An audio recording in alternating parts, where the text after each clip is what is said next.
जिस मणिपुर को लेकर के भारतीय संसद में लगातार लंबे समय से विपक्ष के द्वारा यह डिमांड उठती रही कि यहां पर शांति कब स्थापित होगी, यहां के मुख्यमंत्री कब इस्तीफा देंगे। फाइनली मणिपुर हिंसा के लगभग 2 साल बाद मणिपुर के सीएम एम बीरेन सिंह के द्वारा अपने पद से इस्तीफा दे दिया गया है। अब बड़ा सवाल यह है कि लगभग 2 साल की हिंसा के बाद अब जाके इस्तीफा क्यों दिया। अब तो अपोजिशन के पास भी संसद में उठने का मणिपुर मुद्दा नहीं था। मणिपुर का मुद्दा लोकसभा से पहले चल रहा था। अभी इन दिनों ऐसी कोई दुर्घटना भी मणिपुर से सुनने की नेशनल मीडिया में नहीं आ रही। सब कुछ तो सेटल ही चल रहा है, अब जाकर इस्तीफा क्यों दे दिया। आज के सेशन में उसके पीछे के कारणों को जानने का प्रयास करेंगे कि जब डिमांड की जा रही थी तब तो इस्तीफा नहीं दिया, और जब सब कुछ सेटल है और बीजेपी के पक्ष में माहौल है, दिल्ली चुनाव जीतने का, हरियाणा चुनाव जीतने का, महाराष्ट्र चुनाव जीतने का, उसके बावजूद भी इन्होंने क्यों अपने सीएम को वहां से इस्तीफा दिलवा दिया। आज के सेशन में डिटेल में इसी विषय पर चर्चा होनी है। मणिपुर के सीएम एम वीरेन सिंह के द्वारा इस्तीफा देते हुए आप यहां देख सकते हैं, वो गवर्नर को अपना इस्तीफा सौंप रहे हैं और यह हेडलाइन बनती है कि वीरेन सिंह रिजाइन। राहुल गांधी जी के द्वारा इस पर क्या टिप्पणी आई, आज के समय पर हम वो भी चर्चा करेंगे, क्योंकि लोकसभा चुनावों से पहले यह बड़ा मुद्दा बनकर के उठा था। 2 घंटे की मीटिंग के बाद अमित शाह जी से यह इस्तीफा दिया गया। अमित शाह जी के साथ एम वीरेन सिंह की 2 घंटे की मुलाकात हुई और उसके बाद इस इस्तीफे को दे दिया गया। यही हेडलाइन बनी और इस हेडलाइन के अंदर सबसे बड़ी चर्चा इस बात की थी कि आफ्टर ऑल अमित शाह जी से ऐसी क्या बात हुई कि सीएम इस्तीफा देने गए और अपने साथ लगभग 20 विधायकों को लेकर गए। 20 विधायक साथ में, जनरली जब विधायक जाते हैं तो समर्थन दर्शाने जाते हैं, यहां पर विधायक इस्तीफा दिलवाने सीएम को पहुंचे हैं। दूसरा बड़ा सवाल यह है कि 60 विधायकों की विधानसभा में जहां 30 से अधिक विधायक होते ही सरकार बन जाती है, 20 विधायक ही इनके साथ थे, बाकी विधायक कहां थे। कहीं यह कारण तो नहीं कि बाकी विधायक साथ ना होने के कारण एम वीरेन सिंह को इस्तीफा देने के लिए मजबूर होना पड़ा। यह वो न्यूज है जिसमें इन्होंने ये अपनी तरफ से बोला, मतलब ये रेजिग्नेशन लेटर है, और इस रेजिग्नेशन लेटर में इन्होंने जो बातें बोली कि मैं इस्तीफा दे रहा हूं लेकिन मणिपुर की क्षेत्रीय अखंडता बनी रहे, सीमा पर घुसपैठ रुके, नशे और नशे का आतंकवाद बंद हो, MFR की कड़ी पूरी तरह से सुरक्षित नई व्यवस्था लागू हो और सीमा पर समयबद्ध और तेजी के साथ काम जारी रहे। अब बड़ा सवाल बनकर आता है कि भाई जब सीएम को इस्तीफा देना ही पड़ा है तो मणिपुर की हिंसा उसके पीछे का बड़ा कारण रहा हो। लेकिन मणिपुर की हिंसा जब से शुरू हुई है, देखिए मई 2023 की बात है, तब से ये सेशंस चल रहे हैं हमारे, हमने आपको जानकारियां दी हैं। हमने बताया था कैसे मैतेई और कुकी के बीच में साल 2023 के मई में संघर्ष शुरू हुआ, जब मैतेई जो कि ग्राउंड पर रहते हैं, घाटी क्षेत्र में रहते हैं, उन्हें एसटी का दर्जा दिया गया था। तो नागा, कुकी और मैतेई के बीच में एक जातीय संघर्ष शुरू हो गया, जिससे 250 से अधिक लोगों की जान चली गई, 1500 से अधिक लोग घायल हुए। प्रॉपर एक सिलसिलेवार घटना हुई जिसमें लगभग 11,133 घर जलाए गए, 59,000 लोगों को रिलीफ कैंप में रहने के लिए मजबूर होना पड़ा, हजारों की संख्या में लोग विस्थापित हुए एक जगह से दूसरी जगह, इंटरनल और एक्सटर्नल। इस प्रकार से मणिपुर की हिंसा पूरे देश के बीच में चर्चा का विषय बनी। कहा गया कि इसको 600 से ज्यादा दिन बीत चुके हैं और ऐसे में इतना समय बीतने के बाद अब न्यूज आती है कि सरकार ने काफी सारे रिलीफ कैंप चला दिए हैं और ऐसे में रिलीफ कैंप के साथ साथ यहां का बिजनेस बुरी तरह से प्रभावित हो रहा है। तो आइए आज के सेशन में जानने का प्रयास करते हैं कि वो तात्कालिक कारण कौन से रहे जिनके अंदर यहां पे इस्तीफे की बात बनी। सबसे पहला कारण क्या है वो जान लीजिए। देखिए, एक बात तो सत्य है कि अपोजिशन के लगातार वीरेन सिंह निशाने पर थे। अपोजिशन में इस समय कांग्रेस वहां है, पर इंटरेस्टिंग तथ्य मैं आपको बता देता हूं, वहां पर 60 विधायकों की जो सीट है उसमें से कांग्रेस के पास 5 ही विधायक हैं। तो कांग्रेस इसे नेशनल मुद्दा बनाकर बीजेपी को घेरने का प्रयास कर रही थी। स्टेट में इसका कोई खासा इंपैक्ट नहीं था, लेकिन हां, उस मुद्दे की वजह से पूरे देश में मणिपुर अपोजिशन के द्वारा जिस तरह से उठाया गया, वहां बीजेपी के लिए एक बहुत बड़ा काउंटर पॉइंट बन गया था कि भाई आप इसको कैसे डिफेंड करेंगे। तो अपोजिशन का तो मुद्दा है ही। राहुल गांधी जी ने संसद में कई बार इस बात को उठा चुके थे कि मणिपुर नहीं, हिंदुस्तान की हत्या हुई है, और मणिपुर का मुद्दा बहुत बड़े तरीके से उठा था, ये सबको पता है। दूसरा कारण क्या है? दूसरा जो बड़ा कारण है वो बड़ा कारण आज से है, और वो क्या है? असल में आज से फरवरी 10 से असेंबली का सेशन शुरू होना था मणिपुर में।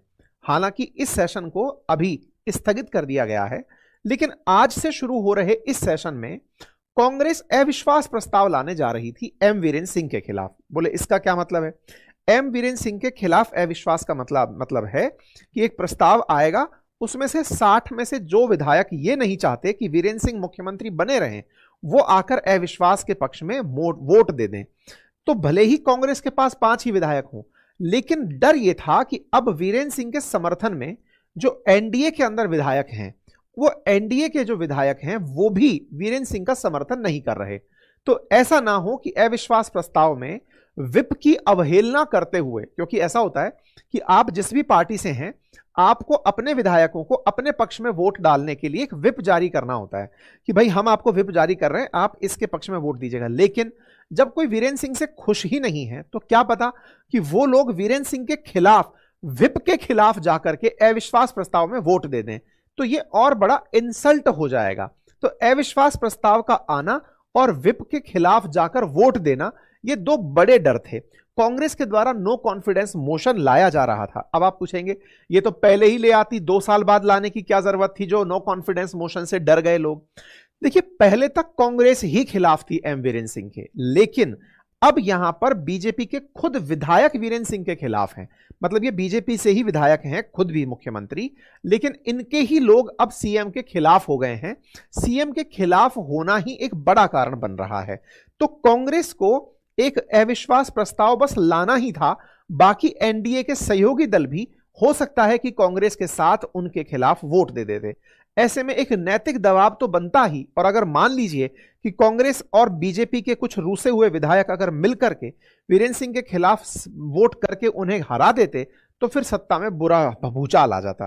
तो फिलहाल आप स्थिति एक बार इस तरह देखें, 60 विधायक हैं, 60 में से एनडीए के पास 47 हैं, जिसमें बीजेपी इटसेल्फ 37 लेके बैठी है। मतलब अगर किसी का सहयोग ना भी मिले तो 30 से अधिक विधायक बीजेपी के पास खुद के पास हैं। वहीं कांग्रेस जो कह रही है कि हमारे अविश्वास प्रस्ताव से यह हो रहा है, वास्तविकता में वो एक गलतफहमी है। आपके पास मात्र 5 विधायक हैं, 5 विधायकों से कहीं सरकार नहीं बनती। हां, सरकार बनती अगर यही विधायक जो बीजेपी के साथ थे, यही आपके साथ अविश्वास प्रस्ताव पर वोट करने आ जाते। उससे परिणाम क्या निकलता?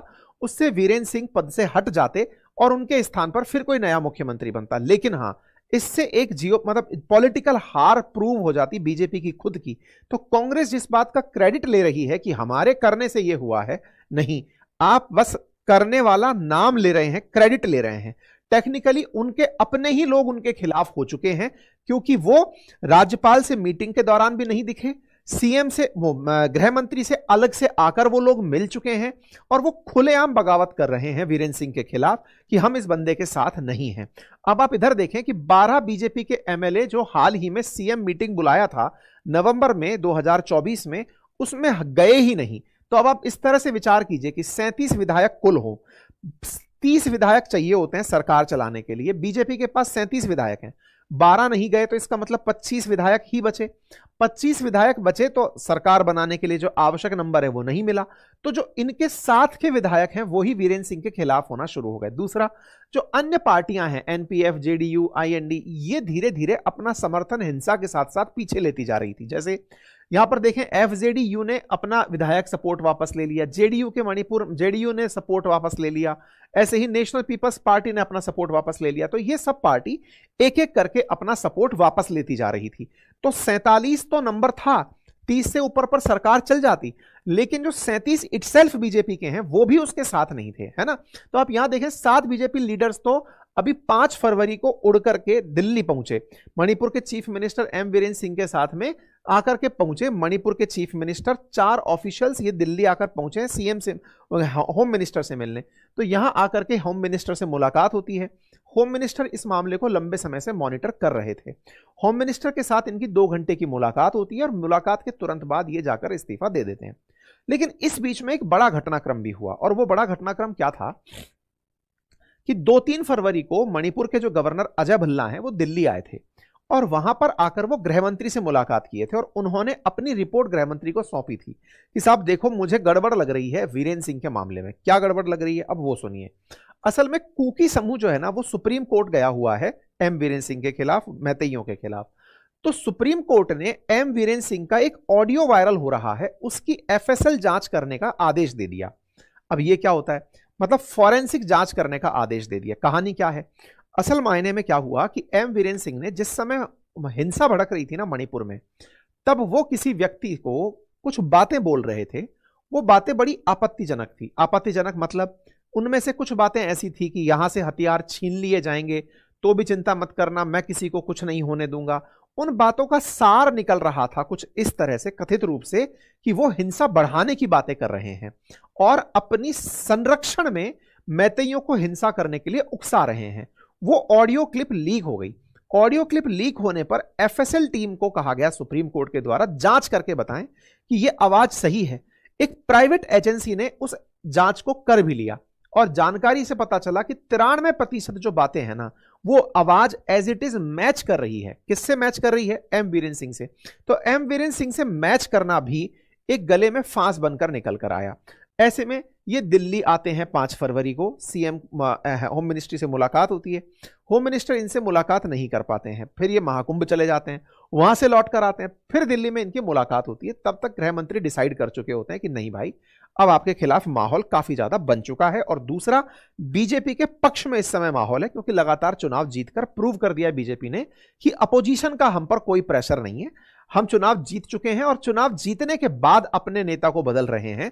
तो इसका मतलब हम प्रेशर में आके काम नहीं कर रहे हैं कि अपोजिशन इस बात की खुशी मनाए कि देखो हमने इनको झुटा दिया। ठीक है, तो इस ऑडियो का लीक होना एक नैतिक रूप से तो वीरेंद्र सिंह के खिलाफ जा ही रहा था, साथ ही साथ में विधायकों का इनके साथ ना रहना और ऐसे में नो कॉन्फिडेंस मोशन के आने पर वीरेंद्र सिंह के सत्ता के समर्थन में अगर लोग नहीं होते तो ये फिर एक केंद्रीय नेतृत्व की बड़ी हार होती। इसलिए इनको इस्तीफा दिलवा दिया गया। तो ये देखें, एससी ने इन्वेस्टिगेट करने को कहा और ऐसे में फिर यहां पर जांच होती है और फेक ऑडियो क्लिप, हालांकि इन्होंने तो कहा, लेकिन ये बात प्रूव होकर के आती है कि 93% जो बातें हैं वो एम वीरेंद्र सिंह की है। ये वो ऑडियो क्लिप है जिसमें कि ये अपनी बातें अपनी भाषा में कर रहे हैं, लेकिन उस भाषा का सार गर्भ निकल कर यही आ रहा है कि ये लोगों को भड़काने के लिए, ये क्योंकि खुद मैतेई हैं तो मैतेइयों का साथ लेकर के हिंसा के समर्थन में बयान दे रहे हैं। ठीक है, सुप्रीम कोर्ट ने इसकी जांच करने का कहा हुआ है क्योंकि साहब ये आवाज मैच कर रही है। इसका मतलब ये हुआ कि यहां पर कुल मिलाकर के विधायक जो हैं वो इनके समर्थन में नहीं है। अब जानकारी क्या निकल कर आती है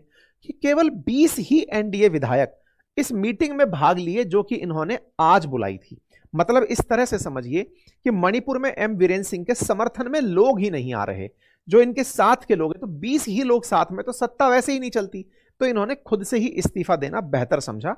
हालांकि वीरेंद्र सिंह पहले भी माफी मांग चुके हैं, लेकिन हां, वीरेंद्र सिंह खुद इस बात को मानते हैं कि भाई देखो, हम थे तो हमने मणिपुर को बचा के रखा, लेकिन गृह मंत्री ने इनको बचा के रखा था कुल मिलाकर के कि, लेकिन अब जब अपोजिशन इस मुद्दे को भूल चुका है, अचानक इन्होंने इस प्रकार से इस कार्य को अंजाम देकर के पूरे खेल को बना दिया है। ठीक है, तो उम्मीद है कि अब आपको यह बात समझ में आ गई हो। अब सवाल है क्या होगा? क्या अब अविश्वास प्रस्ताव आएगा? जब सीएम ही नहीं है तो क्या प्रस्ताव आएगा? ऐसे में आज से जो सेशन शुरू होने वाला था उसको कैंसिल कर दिया गया है और कैंसिल करके अब अगली बार जब सेशन आएगा उसकी डेट दे दी जाएगी और नए संभावित सीएम की तलाश रह जाएगी। फिलहाल 3 सीएम संभावित हैं, 2027 में चुनाव होने हैं। तो उनमें से 1, 2, 3, ये 3 जो लोग दिख रहे हैं, इनमें से ये जो व्यक्ति हैं, ये इस बार के इलेक्शन दोबारा जब बीजेपी जीत के आई थी उसके बड़े चेहरे थे। ये लगातार गृह मंत्री के संपर्क में है।